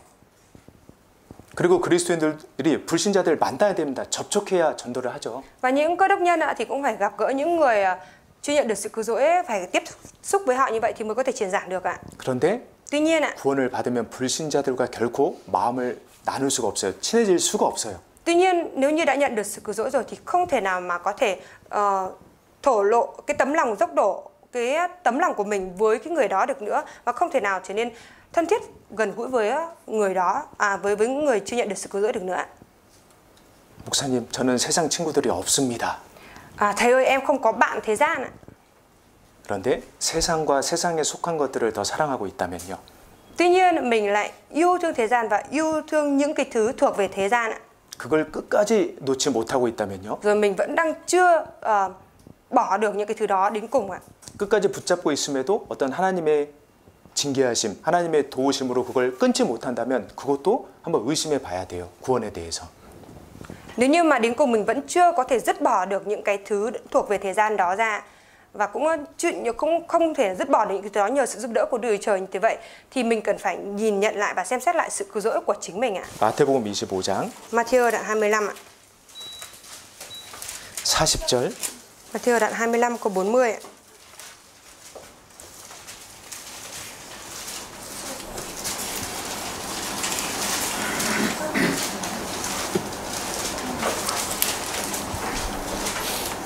마태복음 25장 40절 Matthew đoạn 25 câu 40 ạ. 같이 읽겠습니다. Chúng ta cùng đọc nhé. 임금이 대답하여 thật 가라사대 ta bảo các 내가 con, 진실로 các con 너에게 làm điều ấy 이르노니 cho một người thấp kém nhất trong những 지극히 anh 작은 em 자 này 하나에게 của 한 ta, 것이 곧 tức là đã 내게 한 làm cho ta. 것이니라 하시고 예. 여기서 너희는 구원받은 그리스도인들이에요. Anh em ở đây là những các con ở đây là những cơ đốc nhân đã nhận được sự cứu rỗi ạ. 여러분 누가 내 형제, 예수님의 형제들, 그러니까 형제자매들 중에 지극히 작은 자에게 하나님께 하듯 할까요? 예수님께 하듯 할까요? Ai là những cái người mà có thể làm được điều lành cho người thấp kém nhất trong các anh em của Đức Chúa Giêsu ạ? Tức là đã làm cho Chúa vậy ạ? 정말 누가 교회 안에서 지극히 작은 자에게 관심을 가지고 선을 베풀려고 할까요? Thực sự ở trong hội thánh ai là người sẽ quan tâm và làm việc tốt, việc lành cho những người thấp kém nhất ở trong hội thánh ạ? 예, 예수님 사랑을 깨달은 사람입니다. Đó là người đã nhận biết ra tình yêu thương của Đức Chúa Giêsu ạ. 예수님은 사람의 마음을 다 아십니다. Đức Chúa Giêsu thì biết hết tấm lòng của con người. 주만 홀로 인생의 마음을 다 아심이니이다. Chỉ một mình Chúa biết rõ lòng người ạ. 그러니까 예수님이 그 마음들을 아신 거예요. Thế nên là Đức Chúa Giêsu cũng biết rõ được tấm lòng này ạ. 너희들이 지극히 작은 자에게 한 것은 곧 내게 한 것이다. Việc mà các con làm cho người thấp kém nhất trong những anh em này đó chính là đã làm cho ta. 우리도 그렇지 않습니까? Chẳng phải chúng ta cũng như vậy hay sao? 구원받은 그리스도인들이 형제자매들에게 선을 베풀려고 하는 이유는요. Lý do mà những người đã nhận được sự cứu rỗi muốn là làm việc lành cho những anh chị em khác là gì ạ? 내가 착해서가 아니에요. Không phải là bởi vì mình hiền lành đâu ạ. 내가 여유가 있어서도 아니에요. Và cũng không phải là bởi vì mình dư giả đâu ạ. 하나님께 받은 그 은혜 때문입니다. Mà bởi vì ân điển mình đã nhận được từ Đức Chúa Trời ạ. 그리고 형제자매들께 받은 그 사랑 때문입니다. Và bởi cái tình yêu thương mình đã đón nhận được từ các anh chị em ạ. 원래 내가 지극히 작은 자, 성도 중에 지극히 작은 자보다 더 낮은 자였는데 Vốn dĩ mình là một người còn thấp kém hơn cả cái người thấp kém nhất trong các anh chị em. 그런 나를 하나님이 알아주셨고 Nhưng mà Đức Chúa Trời đã đoái đến mình ạ. 그런 나를 위해 예수님이 십자가에서 돌아가셨어요. Và vì mình ạ mà Đức Chúa Giêsu đã chết ở trên thập tự giá. 그런 나를 형제자매들이 받아주셨어요. Và các anh chị em thì đã tiếp nhận một người như mình như vậy. 그게 너무 감사하니까 형제자매들에게 잘하고자 하는 겁니다. Và bởi vì mình rất là biết ơn về điều đó nên là mình muốn đối xử tốt hơn nữa với các anh chị em ạ. 아마 교회 생활 오래 하시고 한국에서 신앙생활 해보신 분들 아실 거예요. Và những ai mà đã thực hiện cái đời sống ở trong hội thánh lâu rồi và những ai mà đã nhận được sự dỗi và sinh hoạt ở bên Hàn Quốc lâu rồi thì 교회 biết được 생활 đấy. 하다 보면요 마음 안 받는 분들도 있습니다. Khi mà mình sinh hoạt ở trong hội thánh thì cũng xuất hiện những cái người mà không có hợp với mình ạ. 세상이었으면 그냥 관계 안 맺고 더 이상 얼굴 안 보고 싶은 사람들도 있습니다. Và có thể là gặp cả những cái người mà nếu như ở ngoài đời, ngoài xã hội kia thì mình sẽ với cái người như thế vậy thì mình sẽ không muốn giao lưu hay là không muốn làm bạn nữa ạ. 그럼에도 불구하고 내가 한 번 더 손을 내미는 것은 Nhưng mà bất chấp cả điều đó mình vẫn chia tay đến với người đó trước như vậy. 손을 내미는 것은 주님께 받은 사랑 때문입니다. Vẫn chia tay đến với người đó trước như thế vậy, điều đó có nghĩa là bởi vì tình yêu thương mình đã nhận được từ Chúa ạ. 우리 형제자매님들이요 구원받았다는 것 빼고는요 공통점이 사실 거의 없습니다. Các anh chị em của chúng ta nếu mà trừ đi cái việc nhận sự cứu rỗi ra thì trong chúng ta chẳng có ai giống nhau ạ.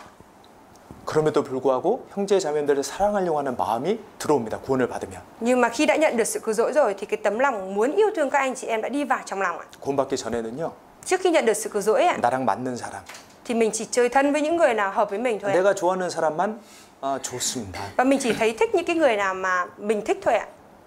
근데 그게 아니에요. Nhưng mà không phải như vậy đâu ạ. 그리고 이 사람들의 특징을 보면 많은 선을 베풀었음에도 불구하고 다 잊어버렸어요. 우리가 언제 그랬습니까, 예수님? Và đặc trưng của những cái người này là gì ạ? Đó là mặc dù đã làm nhiều việc lành cho họ rồi nhưng mà đặc trưng của những người này đó là mặc dù đã làm nhiều việc lành thế nhưng mà quên hết đi những cái việc lành mình đã làm ạ. Và họ nói với Đức Chúa Giêsu rằng 예수님께서 말씀하셨거든요. 너희가 내가 벗을 때 옷을 주었다. Đức Chúa Giêsu nói với họ rằng là khi ta trần truồng thì các con đã mặc cho ta. 내가 목마를 때 마실 걸 줬다. Và khi ta khát thì các con đã cho ta nước uống ạ. 내가 병들었을 때 찾아왔다. Khi ta bị bệnh thì các con đã đến thăm ta. 우리가 언제 그랬습니까? Và những người này thì nói gì ạ? Chúng con đã làm điều đó khi nào ạ? 예, 구원받은 사람은요 형제 자매들에게 선을 베풀고도 잊어버려요. Tức là đối với những người đã nhận được sự cứu rỗi dù đã làm những việc lành cho các anh chị em thì cũng quên luôn những việc lành mình đã làm ạ. 왜냐하면 하나님께 너무나 큰 은혜를 받았기 때문에요. Tại vì đã nhận được cái ân điển rất lớn từ Đức Chúa Trời. 그 은혜에 비해서 이건 아무것도 아니거든요. Thế là những cái việc lành mình đã làm cho các anh chị em nó chẳng là gì cả. 근데 구원받지 못한 사람들은 Nhưng mà những người chưa nhận được sự cứu rỗi thì sao ạ? 자기의 선행을 잊지를 못합니다. Thì không thể quên đi được cái việc lành mình đã làm cho người khác ạ. 나름대로 내가 마음을 많이 쓴 거거든요. 내가 마음을 크게 쓴 거예요. 선심 쓴 거예요. Bởi vì mình đã tận hiến lớn dốc, dành cái tấm lòng lớn của mình cho người đó ạ. 그러니까 선행의 동기가 주님 사랑이 아니기 때문에요. 그걸 bởi vì- 잊지를 못하는 거예요. 내 공로의식만 쌓이는 거예요. Bởi vì cái động cơ làm việc lành không phải là bởi tình yêu thương của Chúa mà bởi cái công lao riêng của bản thân mình. Thế nên là không quên được cái việc lành mình đã làm cho người khác ạ. 자, 구원받지 못한 사람들은 어떻게든 자기 선행을 드러내려고 합니다. Những người chưa nhận được sự cứu rỗi thì làm bằng mọi cách ạ, để bày tỏ ra cái việc lành mình đã làm ạ. 사람에게 보이려고 합니다. Rồi thể hiện trước mặt người khác ạ. 예수님께서 Đức 말씀하셨습니다. Chúa Giêsu đã phán như thế này: 사람에게 보이려고 하지 말아라. đừng có cố gắng làm như là làm trước mặt người ta, 금식도, kể cả việc ăn kiêng, 기도도, kể cả việc cầu nguyện, 다른 사람 도와주는 것도. kể cả việc giúp đỡ người khác ạ. 예, 하나님의 은혜를 깨달은 사람들은 사람들 보려고 하는 게 아니에요. 하나님 보시기, 하나님의 은혜 때문에 하는 거거든요. Người đã nhận được sự cứu rỗi làm những cái việc lành như vậy không phải là để cho người khác thấy, rồi để cho người khác thấy được cái công lao của mình, mà là bởi vì yêu mến Chúa ạ. 형제 사랑은 구원받은 사람의 특징입니다. Việc mà yêu mến, yêu thương các anh em ở trong hội thánh, đó chính là đặc trưng của người đã nhận được sự cứu rỗi ạ. 아무리 나를 힘들게 하는 사람들이 있을지라도 Cho dù là có một cái người khiến cho mình khổ tâm đến đâu đi chăng nữa, 그들을 사랑하지 못해서, 용서하지 못해서 마음 아파하는 사람들이 그리스도인들입니다. thì những cơ đốc nhân là những cái người mà sẽ cảm thấy đau lòng nếu như mình không thể nào mà tha thứ hay là chấp nhận được cái người đó ạ. 예수님께서 말씀하셨어요. Đức Chúa Giêsu đã nói như thế này: 새 계명을 너에게 주노니 ta ban cho các con một điều răn mới, 서로 사랑하라. ấy là các con hãy yêu thương nhau ạ. 내가 너희를 사랑하는 것 같이 너희도 서로 사랑하라. Như ta đã yêu thương các con thế nào thì các con cũng hãy yêu thương nhau thế ấy ạ. 주님의 사랑을 받은 사람이 정말 예수님이 우리를 사랑하신 것처럼 남을 사랑할 수 있습니다. Người mà đã nhận được tình yêu thương của Chúa rồi thì thực sự có thể yêu thương người khác như Chúa đã yêu thương mình ạ. 그리고 사랑하지 못할 때는, 사랑하지 않고 있을 때는 마음에 찔림이 있습니다. Và khi mà không yêu thương được những người khác như vậy thì trong lòng cảm thấy day dứt ạ. 생각을 해보십시오. Chúng ta hãy nghĩ mà xem ạ. 누가 나에게 수천억 동 되는 계좌를 무료로 줬어요. 이거 마음대로 돈 쓰라고. Có ai đó đã cho mình một cái tài khoản có hàng mấy trăm tỷ như vậy và nói với mình rằng hãy tiêu dùng thỏa thích đi ạ. 마음대로 쓰고 주변에 있는 사람들 좀 이걸로 나눠주라고. 그래서 좀 베풀어주라고. Hãy dùng cái số tiền này thỏa lòng mình, rồi cũng hãy chia những cái số tiền này nữa cho những cái người xung quanh nữa. 그러면 그 사람은 그 돈을 쓰면서도 자랑을 못 할 거예요. Thế thì những cái người mà tiêu cái số tiền đã được tặng này ạ, đi chăng nữa thì cũng không thể nào mà tự hào khoe khoang được ạ. 그리고 다른 사람들에게 이 돈을 쓰지 못할 때는 마음에 불편함이 있을 겁니다. Rồi khi mà không thể tiêu cái số tiền này được cho những người khác ạ, thì trong tấm lòng cảm thấy không được thoải mái ạ. 주님의 사랑이 그래요. Tình yêu thương của Chúa là tương tự như vậy ạ. 구원을 받았다라는 것은 주님의 무한한 사랑을 깨달았다는 겁니다. Việc mình đã nhận được sự cứu rỗi đó là mình đã nhận biết ra được cái tình yêu thương vô hạn của Đức Chúa Trời ạ. 그 사랑으로 형제자매들을 사랑할 수 있는 힘이 있는 거예요. 생기는 거예요. Và mình có được cái sức lực là có thể yêu thương được các anh chị em khác bằng cái tình yêu thương vô hạn đó của Chúa. 자, 그리고 구원받은 사람들은 말씀을 사랑합니다. Và những người đã nhận được sự cứu rỗi thì yêu mến lời của Chúa. 베드로전서 2장 Chúng ta mở sách Phi-rơ nhất đoạn 2 ạ.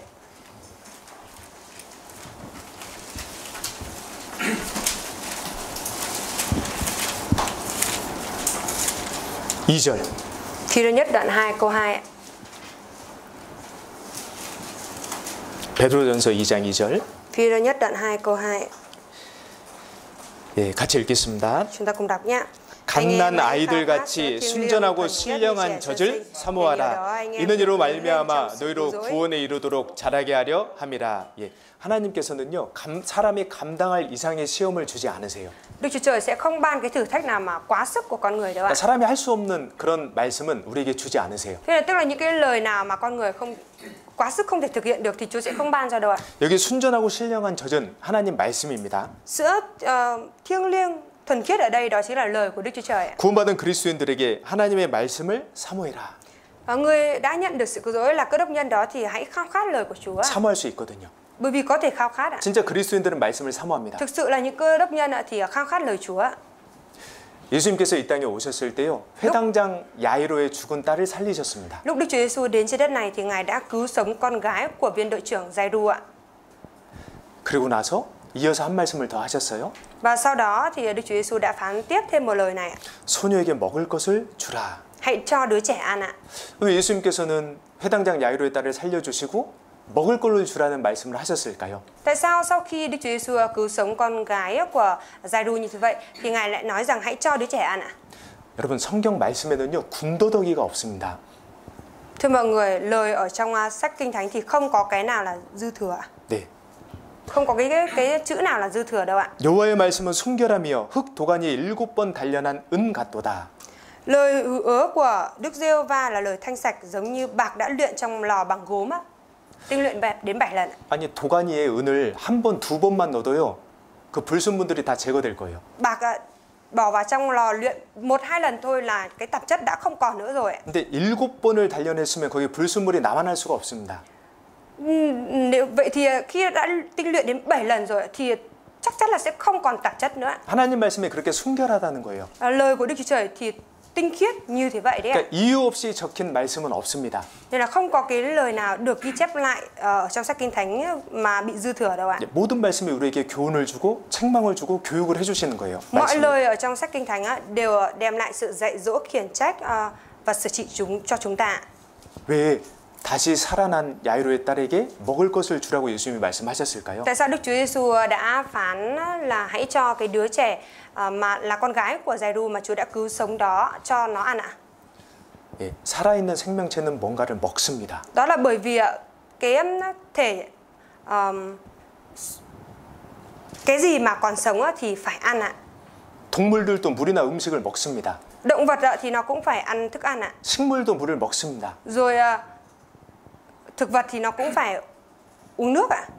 생명을 얻은 영생을 얻은 그리스도인들은 말씀을 먹습니다. Thế nên những cơ đốc nhân đã nhận được sự sống và sự sống đời đời thì ăn lời Chúa.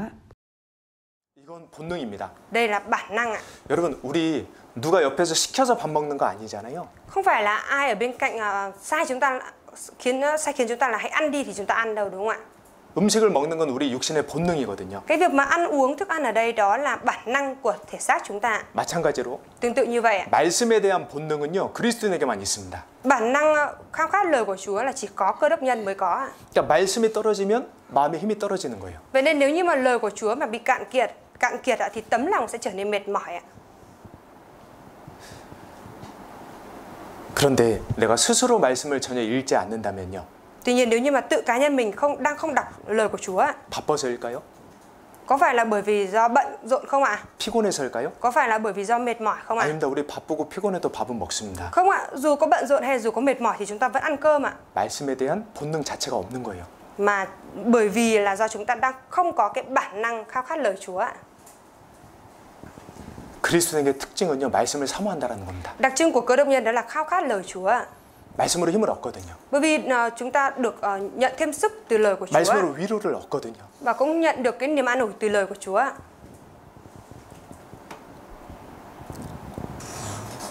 물론 여기 와서 말씀을 잘 들으실 수도 있습니다. Thì nhiên là mình có thể đến hội thánh rồi mình nghe bài giảng chăm chú như thế này. 근데요 구원을 받지 못하면요. Nhưng mà nếu như bản thân mình vẫn chưa nhận được sự cứu rỗi ạ, 다른 생각이 계속 나고. thì dù có nghe thì mình vẫn nghĩ đến cái thứ khác ạ. 집중하기도 어렵습니다. Và mình cảm thấy khó mà tập trung được nghe lời của Chúa. 에서는요 경건한 사람 이삭의 아들이었습니다. Ê-sau 네, 경건한 이삭의 아들이었어요. là con trai của Isaac, là một người tin kính ạ. 와, 이삭이 사랑하는 아들 에서에게 하나님에 대해서 얼마나 많이 얘기를 해줬겠습니까? Vậy thì Isaac đã nói nhiều biết bao nhiêu về Đức Chúa Trời cho Ê-sau là người con trai yêu dấu của mình ạ. 우리 아버님들 자식들에게 좋은 거 진짜 중요한 것만 말씀해주고 싶어 하시잖아요. Các ông bố thì thực sự là muốn nói những cái điều thực sự tốt đẹp dành cho con cái của mình, đúng không ạ? 근데 그 에서는요 그 아버지의 말을 하나님에 대한 말을 들으면서도 생각은 어디 있었냐면 들에 있었어요. 들에. Nhưng mà trong lúc mà Ê-sau đang nghe lời của cha là Isaac chia sẻ về Đức Chúa Trời cho mình như thế vậy, nhưng mà tâm trí lúc đó ông đã để ở đâu? Ông đã để ở ngoài đồng ruộng ạ. 오늘 어떤 동물 사냥할까? Hôm nay mình sẽ săn con gì đây? Săn bắt con gì đây? 오늘은 뭐 해 먹을까? Hôm nay mình sẽ nấu con gì để thịt con gì để ăn đây? 네, 말씀에 대해 전혀 반응하지 못했습니다. Đã không có một cái phản ứng gì với lời của Chúa ạ. 그러니까 장자의 축복이라고 하는 너무나 위대한 것을 버리잖아요. Vậy nên là Esau đã bỏ đi cái sự chúc phước rất là to lớn từ quyền của con trưởng nam ạ. 하나님의 축복을 버린 거예요. Tức là bỏ đi quyền sự chúc phước của Đức Chúa Trời ạ. 궁극적으로 하나님을 버린 겁니다. Và cuối cùng đó là bỏ đi Đức Chúa Trời ạ. 그에게는 진정한 믿음이 없었기 때문에. Bởi vì Esau đã không có cái đức tin chân chính ạ. 말씀에 대한 흥미 자체가 없어요. Và cũng không có cái sự hứng khởi với lời của Chúa ạ. 자, 그리고 구원받지 못한 사람들은 죄에 대한 고통과 징계가 없습니다. Đối với người chưa nhận được sự cứu rỗi thì không có sự sửa phạt và sự đau đớn về tội lỗi. 요한일서 3장. Sách Giăng. 요한일서 3장. Giăng nhất đoạn 3. 9절. Giăng nhất đoạn 3 câu 9 ạ.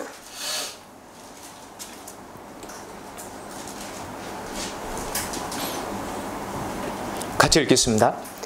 Câu 9 á, chúng ta cùng đọc với nhau nhé. 하나님께로서 난 자마다 죄를 짓지 아니하나니 이는 하나님의 씨가 그의 속에 거함이요 저도 범죄치 못하는 것은 하나님께로 났습니다. 하나님께로서 난 자마다 구원받은 사람마다 죄를 짓지 아니하나니. Ai do Đức Chúa Trời sinh ra thì không phạm tội. 아예 죄를 짓지 않는다는 말씀일까요? Lời này có phải ý nghĩa là hoàn toàn không phạm tội nữa không ạ? 아닙니다. Không 1장에 phải đâu ạ. 보시면요. Chúng ta nhìn vào trong câu 1 ấy ạ. 1장 9절. 요한일서 1장 9절. Đoạn 1 câu 9 ạ.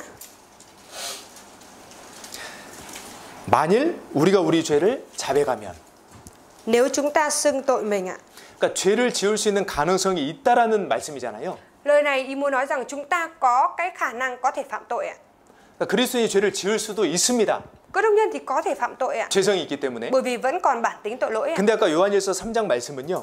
Nhưng mà ở trong sách Giăng nhất đoạn 3 ở đây ạ, 고의적으로 습관적으로 계속해서 지을 수는 없다는 거예요. là cái lời ý muốn nói rằng cơ đốc nhân thì không thể nào mà cứ cố tình phạm đi phạm lại tội lỗi đó nữa ạ. 왜냐하면 Bởi vì sao? 죄를 지을 때마다 마음에 고통이 있거든요. Bởi vì mỗi khi phạm tội thì trong lòng cảm thấy đau đớn ạ. 계속 거짓말 못합니다. Nên là không thể nào mà cứ nói dối liên tục được ạ. 죄를 반복할 수가 Và 없습니다. cũng không thể nào cứ phạm đi phạm lại tội lỗi được ạ.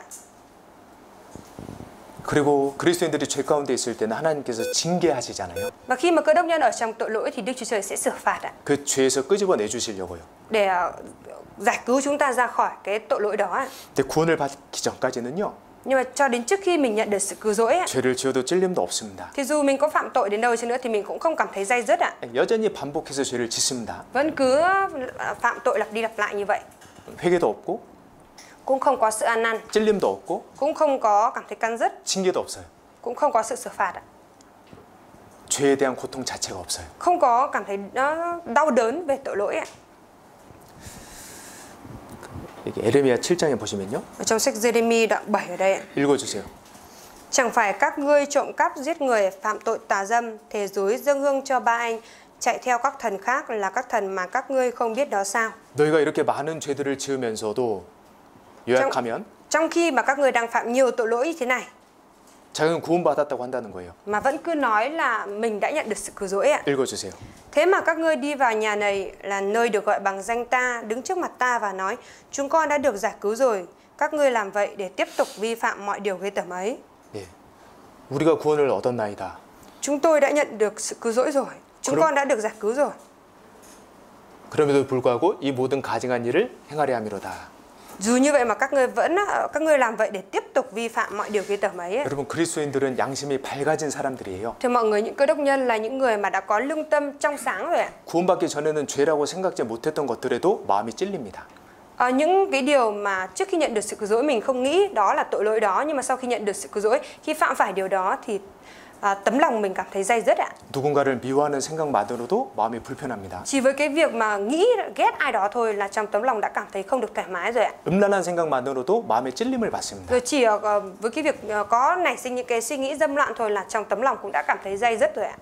다윗이 자기를 죽이려고 하는 사울 그 자고 있을 때 옷자락을 베었거든요. 옷만 이렇게.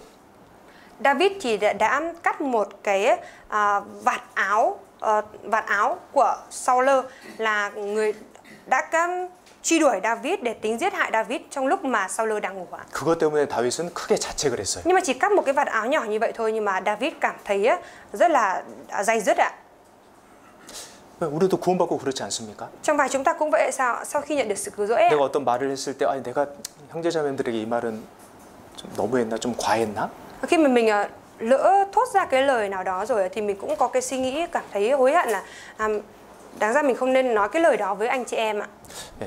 어쨌든 불신자들은 죄에 대한 고통도 징계도 없습니다. Nói chung là đối với những người chưa tin thì cũng không có cái sự thống khổ và sự xử phạt về tội lỗi mình đã phạm. 그리고 구원받지 못한 사람들은 신앙의 성장이 없습니다. Và những người chưa nhận được sự cứu rỗi thì không có sự tăng trưởng của đức tin ạ. 구원받았다고 말한 그날부터 지금까지 이렇게 그날과 지금을 비교해 봤을 때 어떤 삶의 변화가 거의 없어요. Và khi mà so sánh đời sống của người đó từ lúc người đó nói rằng mình nhận được sự cứu rỗi cho đến đời sống hiện tại của họ thì chẳng có sự thay đổi gì ạ. 주님을 위한 수고와 희생이 그냥 그대로입니다.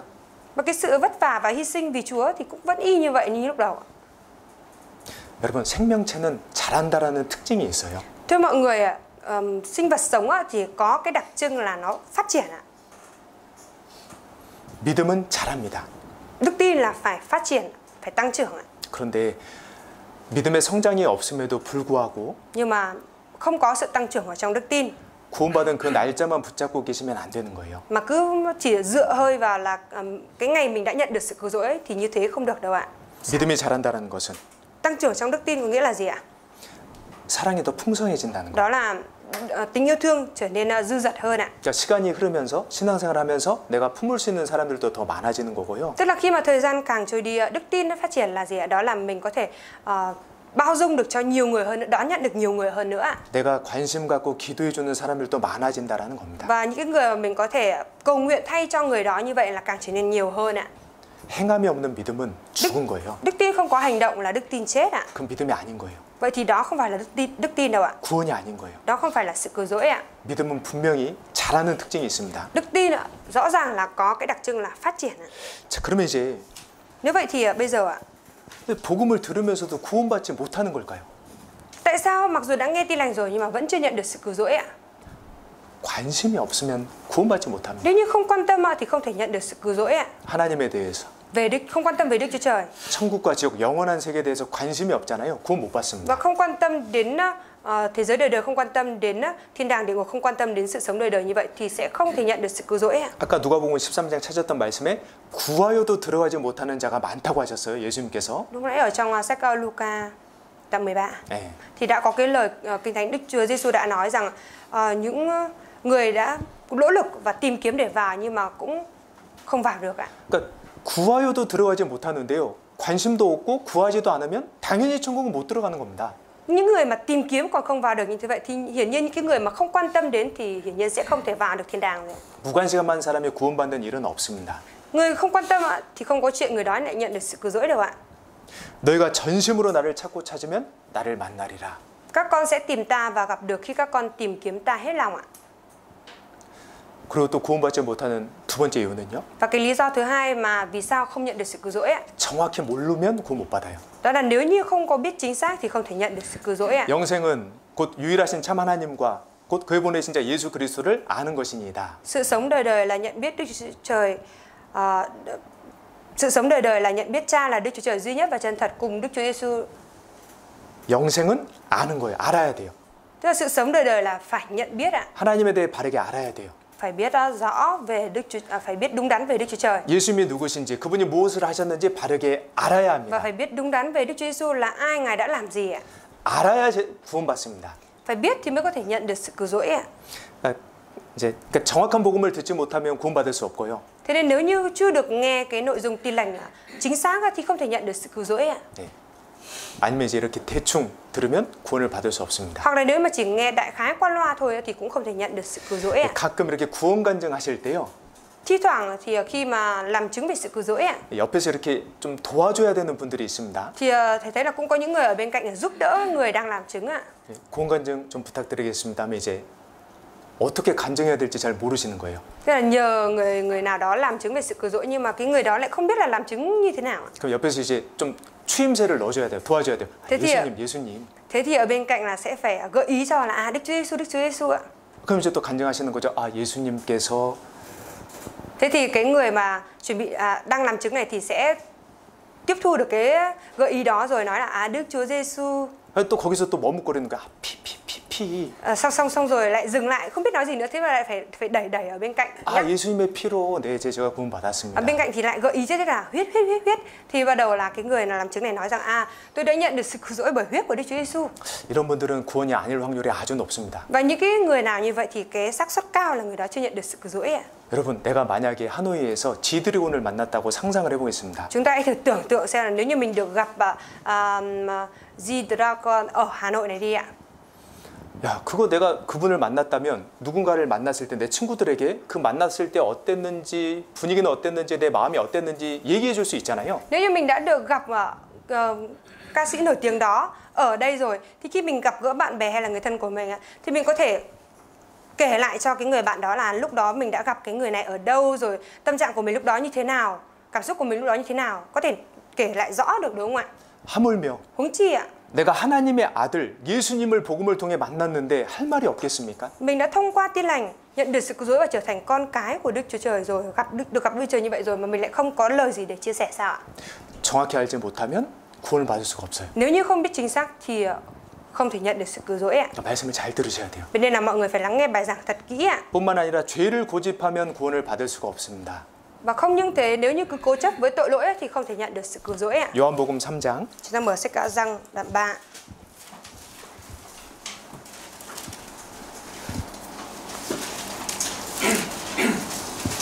19절. Giăng đoạn 3 câu 19 ạ.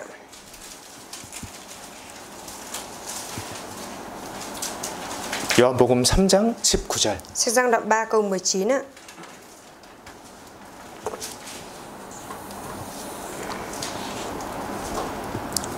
같이 읽겠습니다.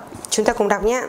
그 정죄는 이것이니 곧 빛이 세상에 왔으되 사람들이 자기 행위가 악함으로 빛보다 어둠을 더 사랑한 것이니라.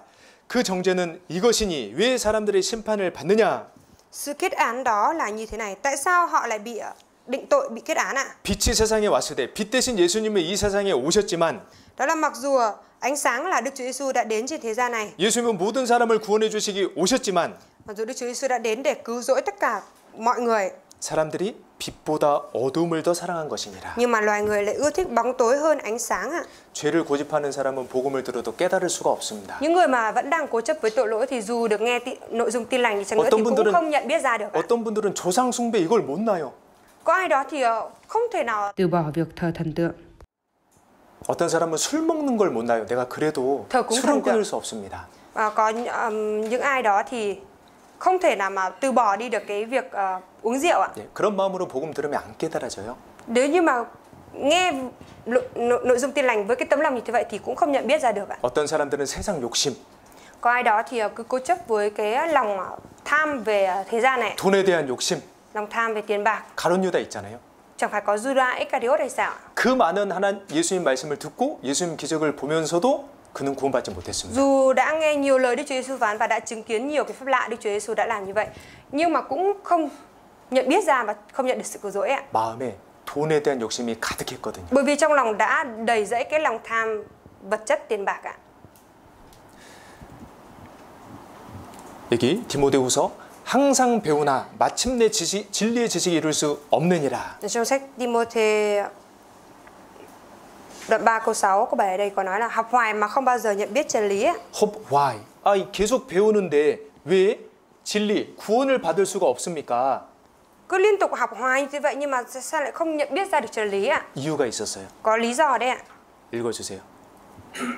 Trong bọn họ có những kẻ lẻn vào nhà người ta quyến dụ những phụ nữ sa đọa trong tội lỗi, bị đủ thứ tình dục thôi thúc. 여러 가지 욕심이에요. Ở đây thì có nói là đủ thứ tình dục thôi thúc ạ. 네.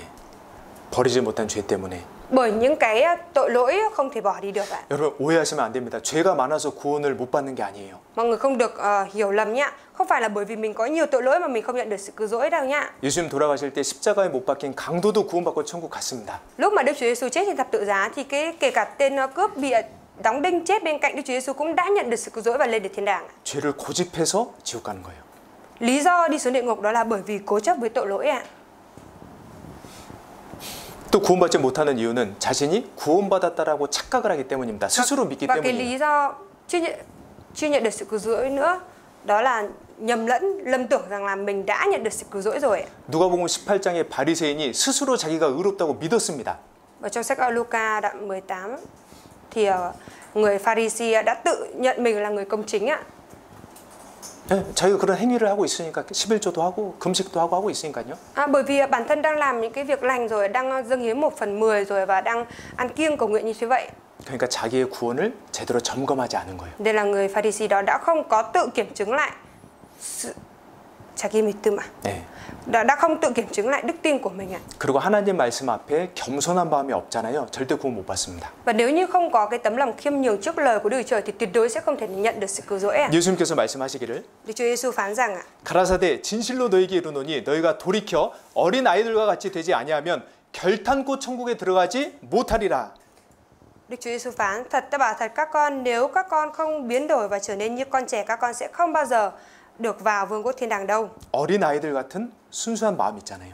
Có cái tấm lòng kiểu thuần túy, thuần khiết giống như những đứa trẻ, đúng không ạ? 네. 어른들은요, 아이 나 그거 알아요. 잘 건성으로 들을 때도 많습니다. Mà người lớn thì thường là có nhiều lúc mà nghe quá loa thoáng quang thôi, bởi vì nói rằng tôi biết rồi. 누구보다 하나님 앞에 말씀 앞에는 겸손해야 되는 거예요. 그래야 구원받아요. Chúng ta cần phải khiêm nhường hơn ai hết á, trước lời của Đức Chúa Trời, phải nghe lời của Đức Chúa Trời với cái sự khiêm nhường như thế vậy thì mới nhận được sự cứu rỗi ạ. 여러분, 사람은 반드시 거듭나야 합니다. Thưa mọi người, con người thì nhất định phải được sinh lại ạ.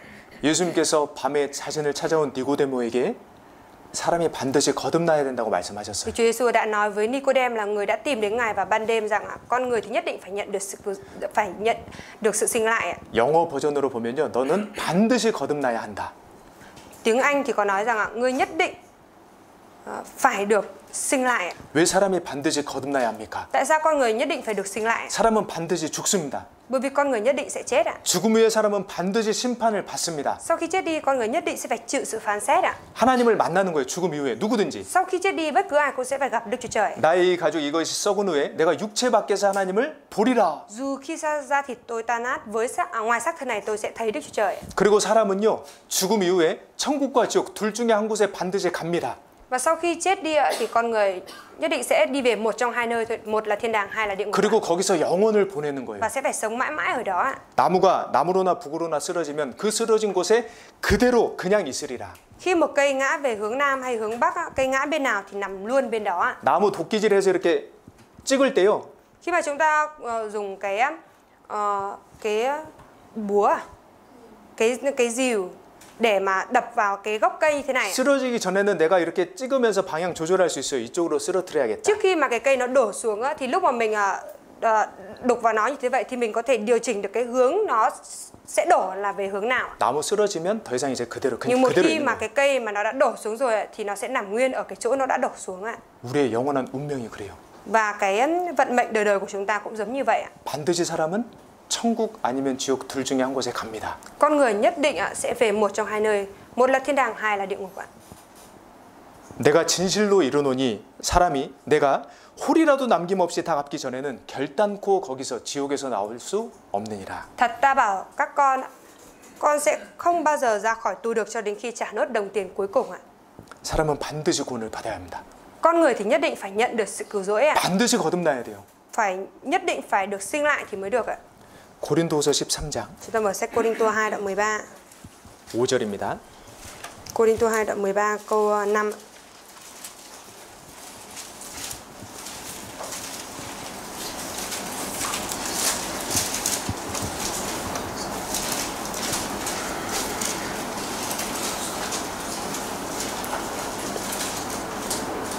고린도후서 13장 5절. Sách Cô-rinh-tô 2 đoạn 13 câu 5 ạ.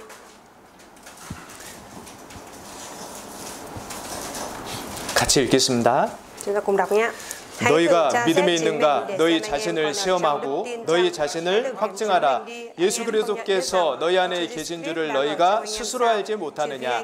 그렇지 않으면 너희가 버리운 자니라. 예, 너희가 이 말씀은요, 사도 바울께서 고린도 교회에 보낸 편지예요. 교회.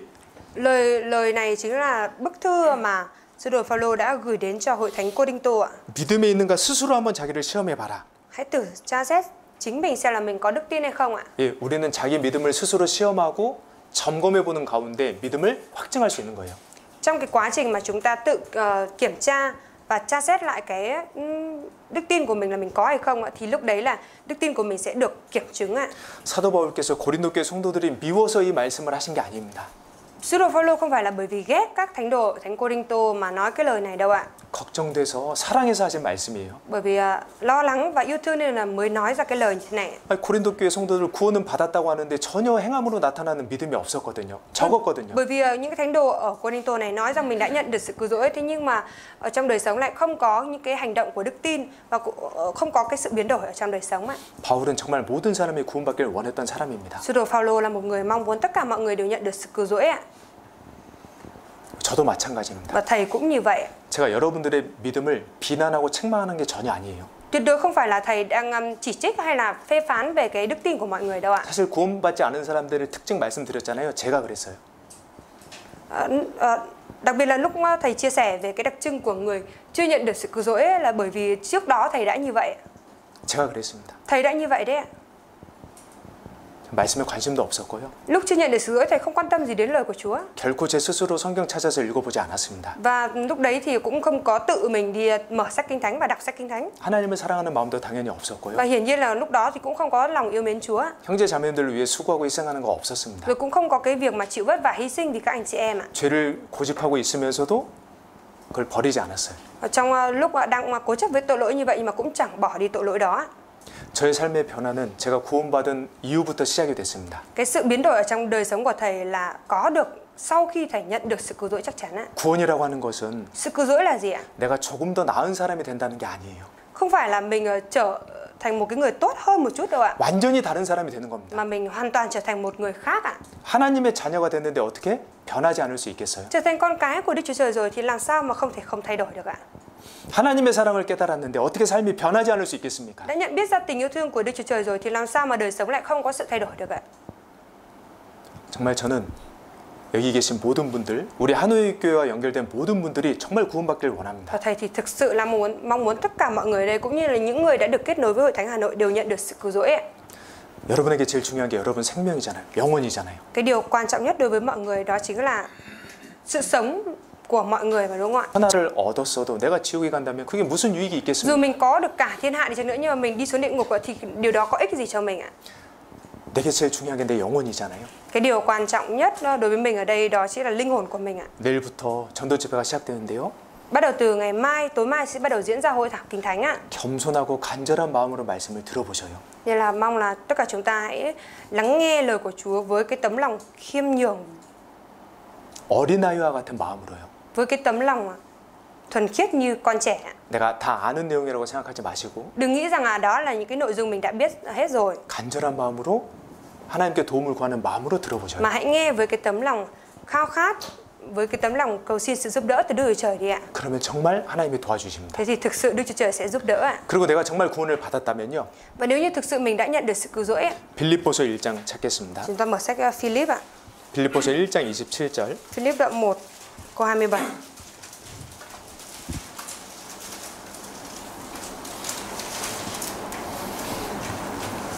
같이 읽겠습니다. 빌립보서 1장 27절입니다. Sách Philip đoạn 1 câu 27 chúng ta cùng đọc với nhau ạ.